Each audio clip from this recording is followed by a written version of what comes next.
glassine and greaseproof. That's some of the stuff they made. Reynold Ronnie Passardi is a lifelong Monroe resident. I was born and raised here. And former employee of the Ramage paper mill. I worked on maintenance, and I did a little bit of electrical work too.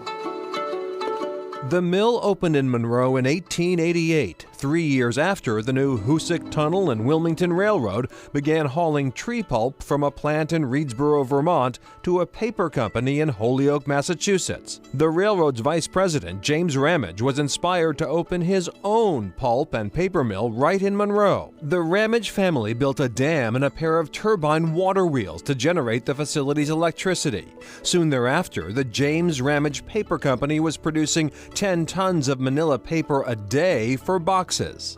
Nearly 40 years and a few name changes later, the Deerfield Glassing Company started producing more specialized paper products. They had one machine that it made the paper, the window envelopes, and the other machine they made for food wrapping. You know, Hershey candy bar, the white paper, we used to make that. Then we made another paper that you take the labels, you peel the back off to stick it. The paper you peel off, we made that. Ronnie started working at the mill after high school alongside his father. At its peak, Ronnie says the mill was running 7 days a week, 24 hours a day, until it wasn't. They shut one paper mill down, and we emptied all the pumps and everything, you know. And I figured then, something's going on. And sure enough, in December, they shut the other machine down.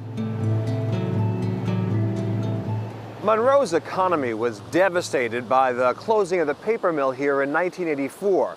Part of the property's been transformed into the Monroe Bridge overlook. But Monroe itself is still looking to transform its economy into something prosperous and sustainable for the future. After working at the mill for more than a quarter century, Ronnie had to find a new job.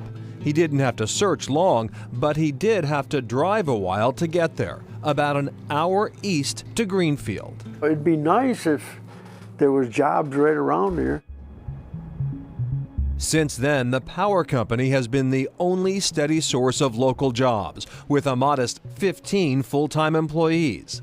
Ronnie is retired now, but still helps with some town business, including the water district. He doesn't know if he'll still live in Monroe 10 or even 5 years from now, but he has fond memories of the small town where he spent his entire life. Well, it was nice because everybody knew everybody. You know, today I don't know half of the people here, and I don't even speak to them, you know what I mean? But like before, you see them down the mill every day. You know, everybody helped each other now and then.